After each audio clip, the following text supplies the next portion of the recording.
Bienvenidos a Contrarreloj, el programa en donde semana a semana analizamos los temas más relevantes nacional e internacionalmente. Esta semana tenemos temas muy interesantes. Estaremos hablando acerca de la situación del país, que se ha convocado a una serie de diálogos, cómo han reaccionado los actores con respecto a esta propuesta. Estaremos hablando también de la labor del nuevo Procurador de Derechos Humanos y acerca de este conflicto que están teniendo los ganaderos con el superintendente de la SAT. José, ¿qué tal? ¿Qué tal, Andrés? Un gusto poder estar contigo y un gusto poder estar con ustedes que nos están viendo. Recuerde que puede seguirnos a lo largo del programa con el hashtag Contrarreloj y en Twitter con @aztecaguate. Andrés, empezamos con el primer tema y es sobre el tema del diálogo. Porque se ha convocado a la plaza, han habido marchas, han habido muchas propuestas y muchas peticiones, pero ahora parece ser que algunos actores no están de acuerdo que haya diálogo o quiere que haya diálogo solo con los actores que son afín a ellos. Entiéndase, no quiere que haya un diálogo en donde esté sentado el presidente de la República, tampoco que haya un diálogo en donde estén ciertos diputados del Congreso ni ciertos sectores de la población. ¿Cómo ves este tema, Andrés? ¿Por qué crees que alguien propondría cambios pero después ya no quiere un diálogo? ¿O cómo analizas esta situación? A ver, en primer lugar, yo veo que se ha propuesto un diálogo efectivamente para poder solucionar este problema por medio de las autoridades que actualmente nos están representando. Lo ha propuesto y lo ha mencionado el presidente de la República, lo han mencionado también los diputados, pero existen ciertos sectores que han dicho nosotros no queremos negociar en estas condiciones, nosotros no vamos a estar hablando con los diputados que nosotros consideramos están cometiendo actos que no responden ante los intereses de la ciudadanía y no digamos del presidente. En primer lugar, parece una crítica hasta cierto punto válida porque en efecto hemos visto que los diputados han estado haciendo y tomando acciones bastante deplorables en el Congreso de la República, pero tampoco se vale cerrarse al diálogo, tampoco se vale decir yo aquí me voy a cerrar y no voy a negociar hasta que se cumplan mis condiciones, porque de eso no se trata. Aquí todos tenemos que ceder en nuestras pretensiones, ceder un poco ante nuestras ambiciones también y poder pactar una verdadera reforma y un verdadero cambio que involucre también a los actores más representativos de la sociedad. Andrés, yo como lo veo es que efectivamente existe una crisis política en el país. Ahora bien, el diálogo y derivado, resultado de ese diálogo, que se den ciertas reformas legales importantes, puede ser una solución a la crisis de este país. Pero también me llama la atención y me hago la pregunta, ¿por qué yo no quisiera que se dieran esos cambios o por qué yo no quisiera que se diera ese diálogo?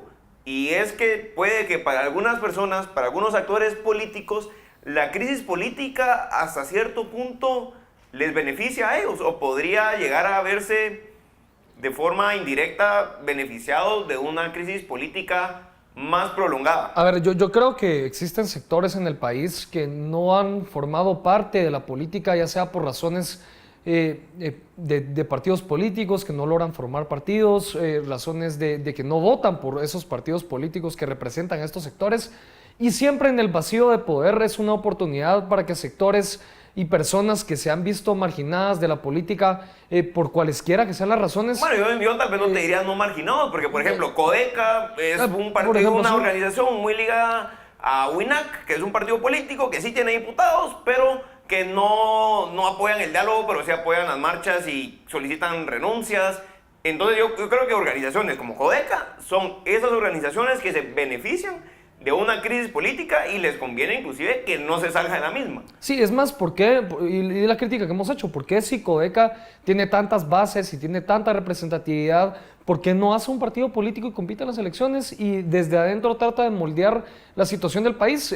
Pero hemos visto que Codeca no es de esas organizaciones que buscan un diálogo, que buscan que todos los actores puedan participar en la formación de buenas propuestas, sino que se cierran en su propuesta y encima de todo causan caos y alimentan el caos y alimentan la situación y alimentan la crisis en beneficio de sus intereses. Entonces yo creo que este tipo de organizaciones no hay que tomarlas en cuenta en un futuro diálogo.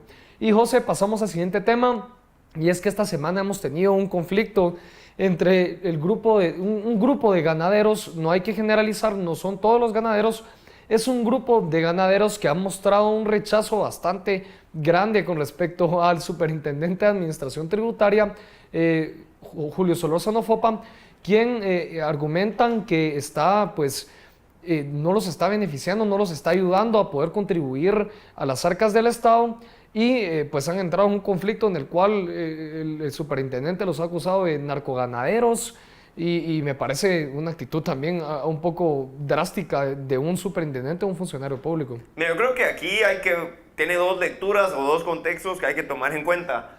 Esas declaraciones de ese grupo de ganaderos se da en una reunión de apoyo al presidente Jimmy Morales. Sí, es que entonces también entra ese ese es factor un en juego. contexto que hay que tomar Sí. en cuenta. Y dentro del discurso de apoyo al presidente Jimmy Morales, dentro de ese mismo discurso, solicitan que se retire o que se remueva del cargo a Juan Solórzano Fopa, que es el superintendente de la SAT.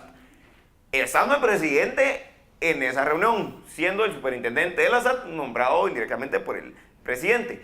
Entonces, ahí yo creo que ya vemos un problema, ¿no? Entre una división o un posible divorcio entre lo que es el superintendente de la SAT con el presidente Jimmy Morales, y el superintendente de la SAT parece que Sí. contesta por medio de Twitter diciendo que los ganaderos, a quienes él tiene el deber y la obligación de fiscalizar, de cobrarle los impuestos, que no están pagando. Entonces, yo no sé si necesariamente eso le beneficia a él como superintendente o lo deja mal visto ante su gestión. Yo también me quedé con la misma duda cuando vi el tuit y decía que el sector ganadero era de los sectores que menos impuestos pagaba y que más se evadía. Bueno, y entonces, ¿qué estás haciendo como superintendente? ¿Estás logrando que los ganaderos paguen? ¿Por qué no pagan? Porque no se vale solo decir que es el sector que menos paga y que es de los que más se evade. ¿Por qué no lo están haciendo? ¿Por qué la SAT no tiene la capacidad de hacerlo? ¿Y por qué no se ha reformado? ¿Por qué no ha aplicado las medidas la SAT para poder hacer que efectivamente los ganaderos paguen impuestos? Claro, no es como que el director de la policía se quejara que hay ladrones que están cometiendo crímenes, ¿no? Cuando él debería ser la persona por velar de que no sea de esa forma. Pero yo creo que sí hay algo que llamar la atención derivado de estas declaraciones, y es que efectivamente hay muchas regulaciones de la SAT en temas de recaudación de impuestos que no son lo suficientemente efectivas para recaudar los impuestos. Y que por no ver esas regulaciones que están malas, no se recaudan los impuestos y solo es un juego de echar culpas, de que no recauda o que no paga, cuando efectivamente es necesario para ciertos sectores tener regulaciones especiales, porque su comercio hasta cierto punto es un poco distinto al de una plaza común. Sí, no, y definitivamente la SAT tiene que tener mecanismos probablemente que varíen dependiendo del sector al cual se apliquen, que permitan una mejor recaudación y permitan una recaudación más efectiva. En ese sentido, ha fallado tal vez la SAT, como el mismo superintendente lo está diciendo, que no han sido capaces de hacer y de recaudar los impuestos de los ganaderos. Entonces sí ha habido una falla institucional y me imagino que tendrá muchos retos también la SAT en temas de poder recaudar más impuestos a la población en general y del comercio informal. Y es de esperar a ver si va a haber una propuesta del superintendente para mejorar la recaudación, porque por ahora no la hemos visto y ya se está discutiendo también en el Congreso de la República, probablemente va a ser un tema la siguiente semana, una ley para beneficiar a los ganaderos y darles una amnistía fiscal también. Y pasamos al siguiente tema, y es sobre la gestión del Procurador de los Derechos Humanos, quien tomó posesión relativamente hace poco tiempo, pero que ha realizado ciertas declaraciones que para algunas personas de algunos sectores han sido impresionantes y se han alarmado de ellas. Por ejemplo, una de las declaraciones es donde el Procurador de los Derechos Humanos equipara al sector privado organizado con Codeca, diciendo que los dos tienen la misma representatividad, inclusive que también legitimidad, cuando ha existido una crítica muy grande a Codeca por robar energía. Entonces, ahí yo creo que esa es una primera piedra en el camino para el Procurador de los Derechos Humanos, que recordemos que su función es proteger a los ciudadanos de los abusos de las autoridades. Bueno, es que yo creo que es claro que el Procurador tiene una carga ideológica bastante grande. Yo creo que eso no se puede ocultar y no lo digo yo por mi opinión o por lo que yo, bajo mis prejuicios, lo digo por lo que veo y por lo que él dice y por lo que él hace. Entonces ahí yo creo que existe una carga ideológica bastante marcada. Vi también un campo pagado que puso el procurador hace más o menos una semana, en donde decía que las personas y las agrupaciones no iban a negociar hasta que el presidente y los diputados cumplieran las exigencias de la plaza. Cumpliendo las exigencias de la plaza, que era básicamente que renuncien los 107 diputados y que renuncie o que se dé trámite al antejuicio del presidente, que ya sabemos que terminaría probablemente en la renuncia del presidente o en que el presidente tenga que salir de sus funciones. Entonces veo también lo que mencionábamos en el tema anterior, sectores, un procurador que no está dispuesto a negociar y ser un canal de transmisión de ideas, sino que ha tomado una postura clara, que es de decir no voy a negociar, no vamos a negociar y los demás no deberían negociar hasta que se cumplan las demandas de la plaza. Entonces me parece una actitud bastante difícil de tratar y hay que tener cuidado porque se quejaban muchas personas de que el Procurador de Derechos Humanos anterior no se dedicaba a procurar los derechos de los guatemaltecos, sino que se dedicaba a actividades políticas y vemos que este campo pagado es eminentemente político.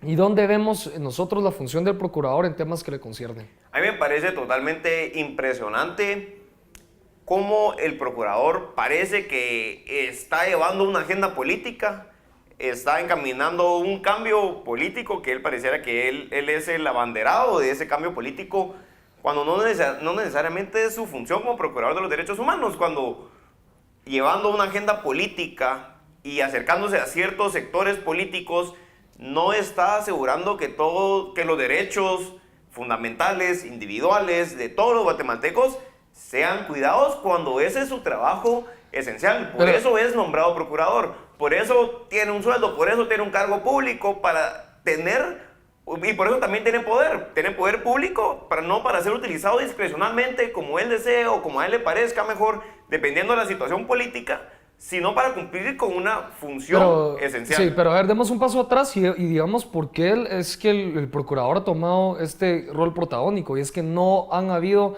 a otros sectores institucionales que sean los que tomen este liderazgo. El presidente no lo está haciendo, los diputados no lo están haciendo, el presidente del Congreso no lo está haciendo, otros sectores no lo están haciendo. Entonces, ¿qué pasa? Que miran al procurador como una figura, como una autoridad, como alguien legítimo para poder hacer este diálogo, para poder tener este liderazgo, y eso se lo han aplaudido un montón de personas, y obviamente el procurador ha aprovechado esto para beneficio propio y beneficio también de ciertos sectores. Así es, Andrés, seguramente en los siguientes programas seguiremos discutiendo más sobre esos temas, pero recuerde que tienen que quedarse con nosotros porque vamos a hablar en el siguiente segmento con Estuardo Gamalero, quien es magistrado suplente del Tribunal Supremo Electoral, para hablar acerca de las reformas a la ley electoral y de partidos políticos. Así que no se vaya, quédese con nosotros, ya regresamos.